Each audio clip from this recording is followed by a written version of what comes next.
okay? And some of the obvious things would be, since we're talking about chemical reactions, we're going to ask, well, how about what happens if we do something to the enzyme itself? So those are things we're going to be changing around. For the most part, everything else is going to be fairly similar. We're going to have, obviously, we always have to have control because we need to compare. So what we're going to do is dissect out all the different elements that we can do in a laboratory that occur in our digestive system. Okay? So let's just give a quick anatomy overview. So remember that digestion begins in the mouth because we have salivary glands that are going to be releasing an enzyme called salivary amylase, for example.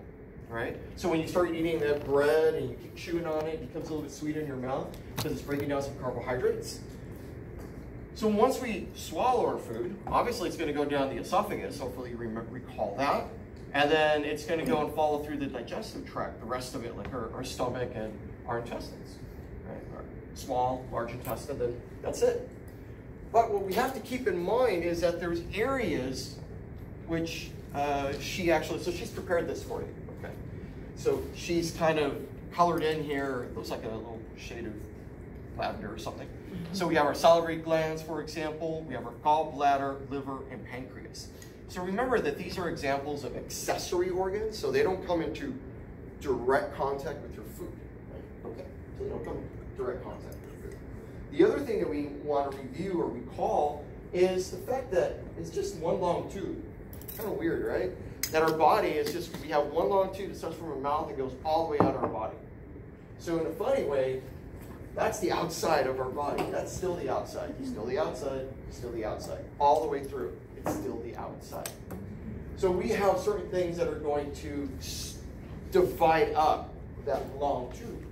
We have these sphincters, for example, that's going to give the stomach and give it its little shape of a compartment where we're going to be storing food.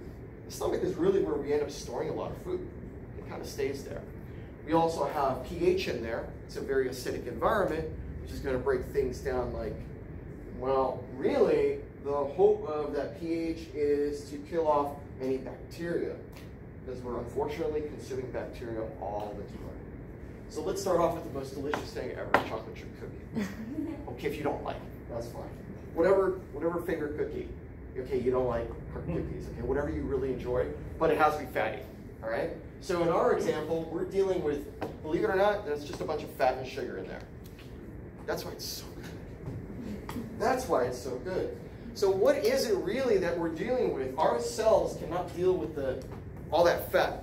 Can't deal with it. It's just too big of a molecule. So it cannot physically get into the cell. That's the big point of digestion.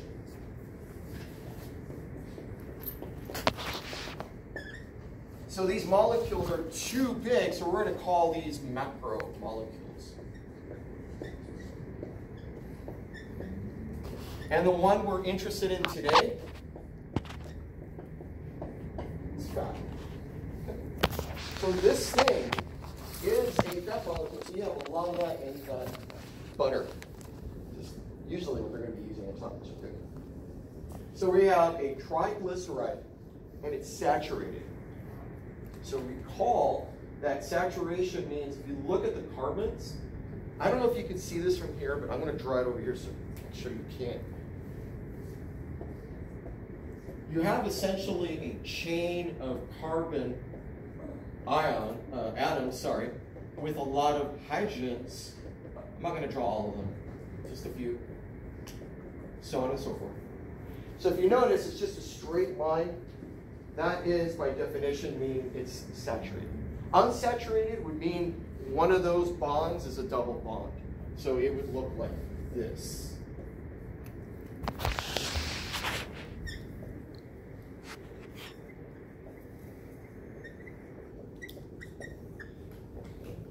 All right.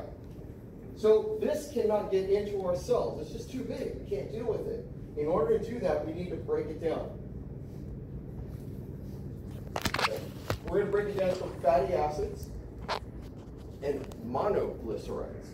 So here we have a tri meaning 3, Okay, 1, 2, 3, pretty easy. Mono meaning one. And there it is.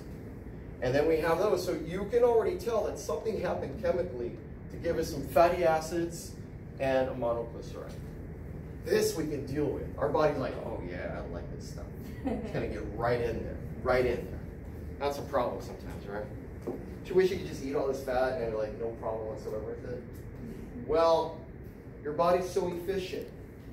That's the thing. Your body is meant to be efficient. It's like the ultimate hoarder ever. It's the best hoarder. It's like you put energy in, it's like, no, I'm going to hold on to energy. It never gets rid of it unless you use it. So fat is the ultimate way for us to store a lot of energy. But it's a difficult thing to deal with because have you ever had a situation where you've mixed oil and water before? They don't mix.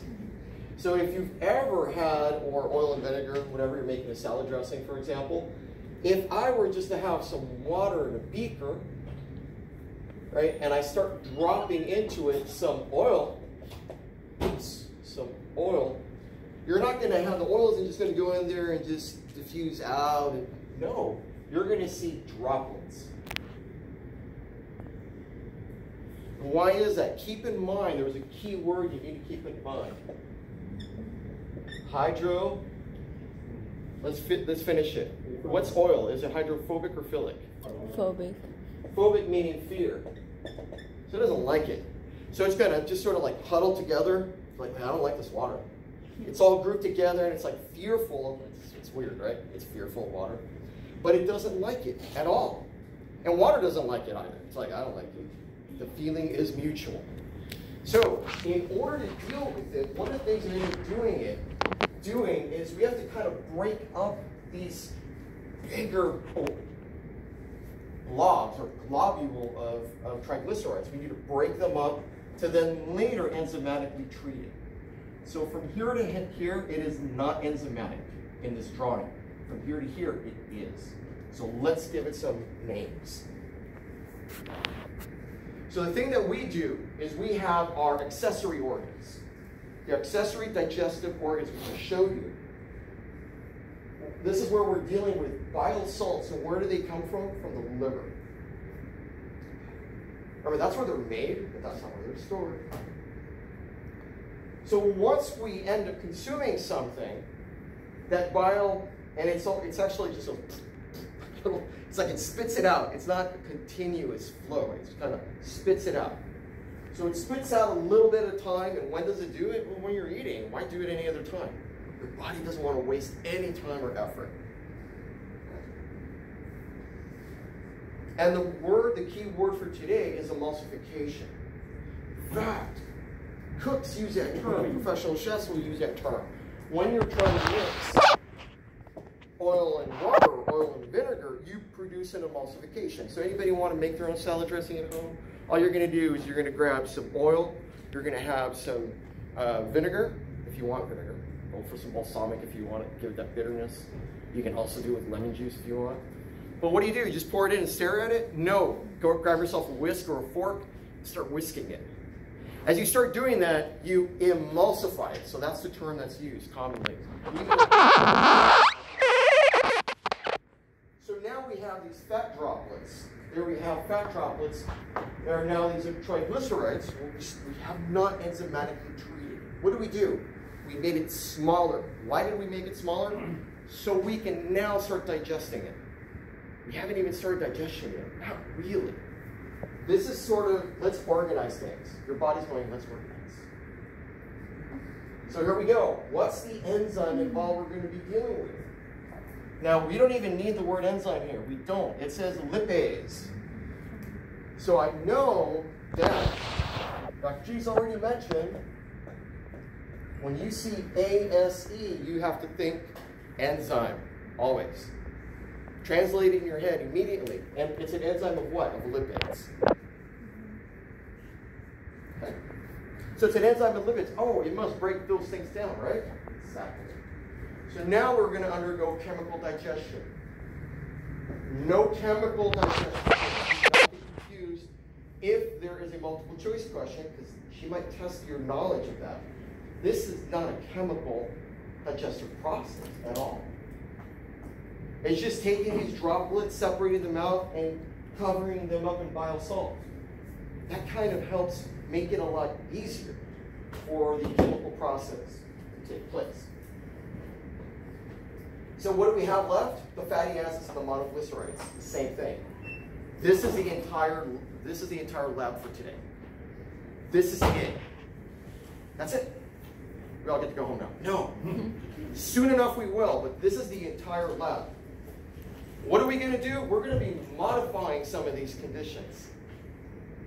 And there's some conditions in here that is not so evident. Does anybody know what's normal, I'm putting in quotation marks, normal body temperature in degrees Celsius? 97? Degrees Celsius. 37 sound about right? Mm-hmm. Is that good? Too cold, right? Yeah. Probably have a fever, right? Okay. So think about your body. A lot of enzymatic reactions want to be at temperature. Okay, keep that in mind. Your body is not, it doesn't want internally to be at 0 degrees Celsius, because that's freezing for water. And we don't want to be at 50 degrees Celsius. You're probably not going to make it. Now, what's the last point of all of this? Well, now we can absorb these things. And now that can occur in the small intestine. You have blood vessels going there that essentially, you have blood vessels, but you also have the lymphatic system, and that's going to travel through the lymphatic system. Sorry. Okay? So this is the entire lab today. And we're going to be varying certain things, certain conditions. So I already gave you one already, temperature, so the other one was going to be the enzymatic reaction itself. Well, what's the other thing we can vary? What about the presence of the bile salts? Okay, so these would be like a yes or no situation. So we're going to be able to systematically go through and control and see what happens. That's what the whole lab is for. Any questions at this point? It's kind of straightforward, right? Once you recall these little things, it's very, very straightforward.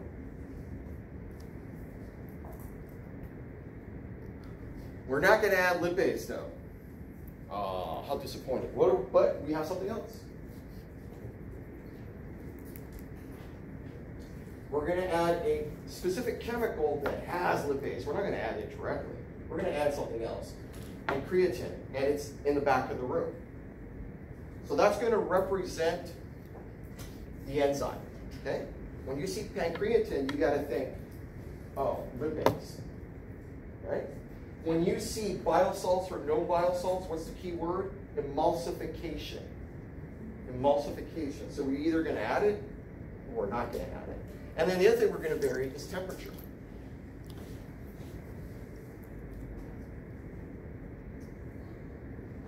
We're going to have cream. Anybody bring coffee?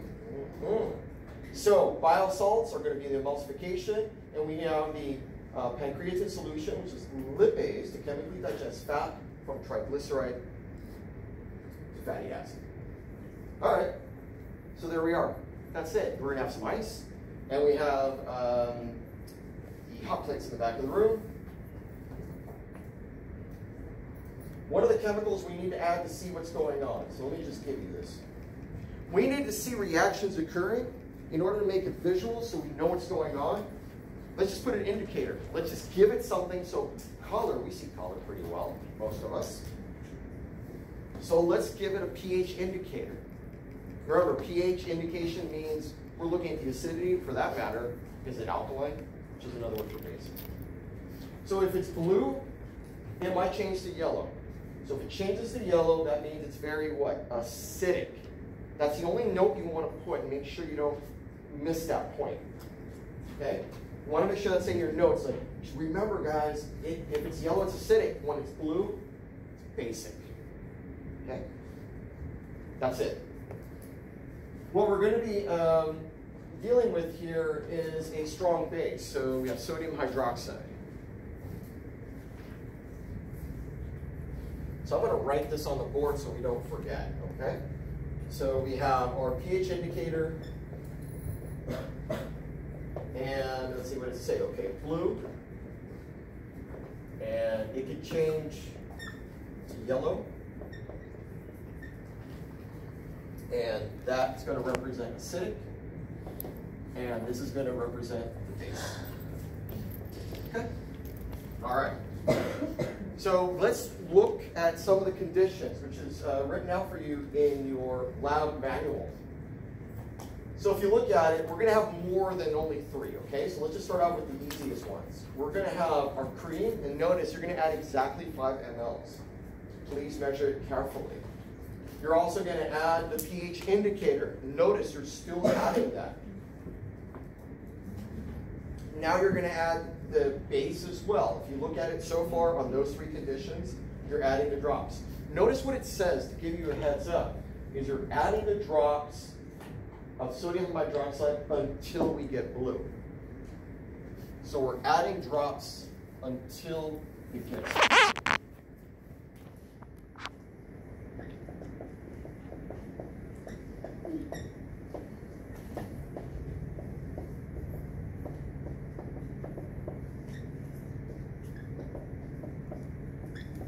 So you don't want to keep going, is the point. Once it changes blue, you're like, okay, done. All right? Now notice that we're already altering things. So in condition 1, we're not going to add any of the emulsified fat, which means we're not going to emulsify it, which means we're not adding any bile salt to it. So no bile salt, then bile salt. Let's keep going. Are we going to do anything chemically to it to allow anything to go on? Well, no. In this condition, we're not doing anything. So it's sort of like ultimate control. If we're not putting anything in there, that should get a reaction. So then we're dealing with the difference between a positive and a negative control there. So here in this condition, yeah, we added bile salt. Okay. In this condition, see, we still have the fat, but we're just adding the salts, but no enzyme. In this condition, oh, we're boiling it. What do you remember happens to a protein or an enzyme when you heat it up too much? Denature. So it may actually denature it, or maybe that's the temperature it likes to be at. But boiling sounds kind of high, right? Our body isn't boiling, so it doesn't make sense. So chances are, in the boil state, it's denatured, which by definition for an enzyme means it's inactive. It's not going to function. This inactivates the enzyme. Okay? Enzymes and proteins. All right, so now we're going to complicate things a little bit. So if you notice here, in this situation, we're doing everything the same, but can everybody see now we're adding temperature, we're changing it in temperature, 37 degrees Celsius. No bile salts. Now we're adding the enzyme there. We're going to the next condition, which is now 0 degrees. Same thing, just now it's at 0 degrees. We're almost done. Now we're going to add a pinch, and it literally says a pinch. You don't have to touch it. You're going to scoop it up just a little bit, as if you were adding just a tiny little bit of salt, just to make that food taste just right. You're going to add just a pinch of bile salts. And on the last one, same deal, but notice the difference. We have 37 and 0 degrees Celsius. Okay? All right. Before you start this off, one of the key things that she wants to make sure that you get straight is you need to, with your partners, work out a hypothesis for your experiment. It's always critical.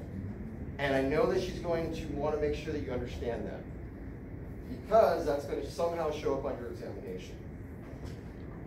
Shake thoroughly while noting initial color. So one of the things that is a little caveat that we need to be careful with is we want to make sure that we did shake that thoroughly. There is going to be some paraffin available for you. You can close it up so you don't spill it all over yourself by accident. Water baths or on ice. You're going to record color each 5-minute intervals. So times 0, 5, 10, 15, record color all the way to 30 minutes. So someone's going to have to be the timekeeper in your group. All right? It's like, ooh, I'll do it because it's the easiest thing. Okay. Why not? So let's walk through the big picture questions that she's going to ask you on the exam, one way or another. So let's walk through these. Make sure you're able to answer the following. What is the purpose of the 3 different water baths? Why would you have 3 different temperatures?